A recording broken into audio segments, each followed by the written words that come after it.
Sure, of all colors. Do I think I'm going to end up on the NBA? No. Okay? It's a fantasy. So to grow up and thinking that me at 5'8" is going to be an NBA player is stupid. Okay? It's just not real. Okay? Could it happen? Is there? I don't know. I'm sure there's a 5'8" NBA player out there. Maybe. Oh, how tall was Spud Webb? What's that?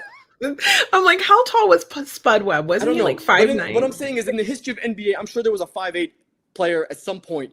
That's an exception, not the rule, people. Okay, right, fair. So again, anything I say, I'm not speaking in absolutes, but people do need to start looking at these realities. And I will say, I think when it comes to the social media and the dating apps, I think it has inflated women's egos very high. And that has affected part of the societal thing again. Like, it goes back to societal changes. Women are told.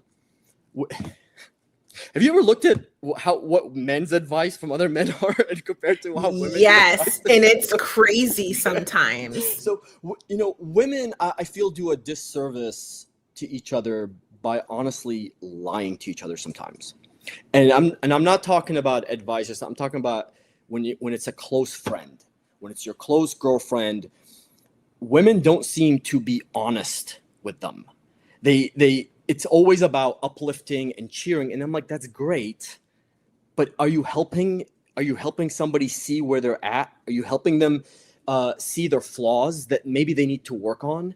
Because that's where accountability comes in, and we need to start taking accountability for our actions than just giving up dating and telling men how they're safer in the woods with a bear than they are with men. And well, honey, sometimes that's true. Okay. Good luck with the bear. Okay, ladies, good luck. And it's not if you're safer, it's would you rather be. So it's a choice they're making.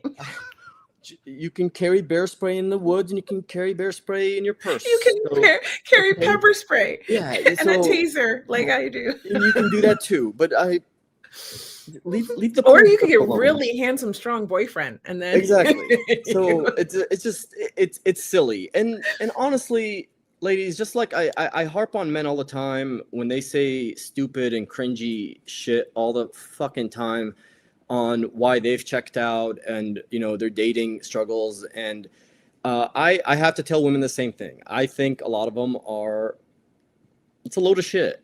Okay, it's a load of shit. So because you have to look at actions and not just what they say.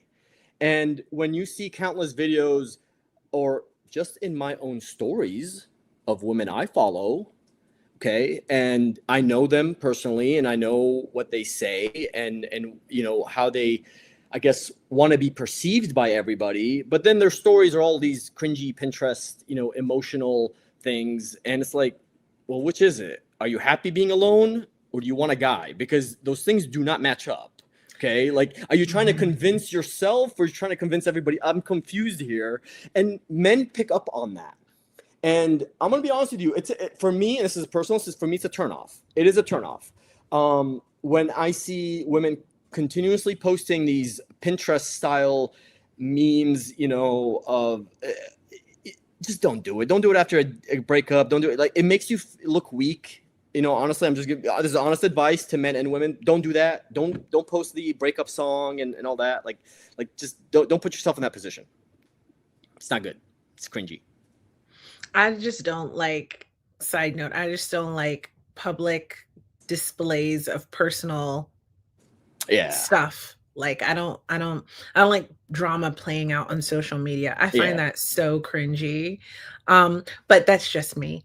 But what I wanted to say too is I think a lot of women are also confused. So I think it's honestly, like, I think it's a really confusing time for both men and women, because the things are changing. There is an evolution happening within men, and there is an evolution happening within women, and we can't go backwards. So what we have to do is we have to find a new way to correlate to each other, to build a new way of being masculine and feminine and in healthy ways. And I think a lot of the conversations out there are super bullshit because it's giving all this bad advice to men that is making them do things weird. Give us an example. Give it like a and example. and advice to women. Like, for example, okay. For example, women, they're being told, like, don't go 50-50. That's an example for women. And it's giving the expectation, and now hear me out because I know you're going to think I'm crazy, but it's giving the expectation of that this man should pay for everything. Okay. Now, if you're a woman who is open to dating someone at your level or maybe slightly below, okay, and you're living in the economy that, like, I'm in the United States right now. So you're living in an economy where it's a tight economy, like things are expensive. Okay. And you're having this expectation of a man to pay for everything, right? And it might not be realistic for him to be able to pay. I'm not saying he shouldn't pay for your first dates and stuff like that. I think it's an investment into a woman to pay for that stuff, and you will get a return on that investment at a later time, if you're a match and all of those. But it's a gamble, like with anything. But if you don't take a risk, you don't get a reward, right? And I think women are being told, like, so when you get into a relationship, maybe this guy, and especially a young guy who's like in his 20s, it may not have his life, early 20s, may not have his life at a point where he can be a sole provider for a woman yet. Right.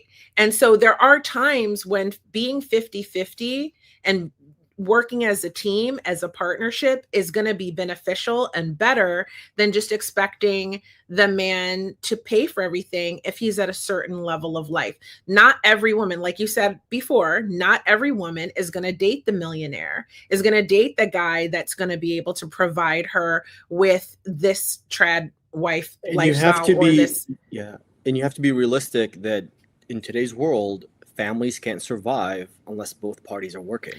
Exactly. That is a 50-50 type of household. Exactly. We do not live in the old world. This is how the world works. So and for people to think that a man will just cash flow your lifestyle, because I've seen things, everything from, hey, why aren't you paying for my nails, why aren't you paying, like, and this is like stuff that but women are taught that they're Yeah. like, if he's not paying for your nails, and I'm not, some guys do, some guys will, some guys, if and they I'm can, like, they and power they to can you. and they want to. And I think I'm not gonna lie, I do think a man who can should, because I am old fashioned. So, this is a good example. So I am more old fashioned in the way I like to court, right?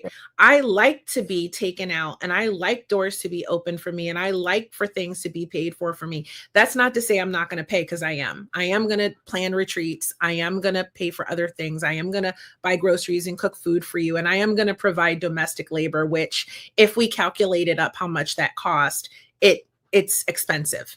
Okay.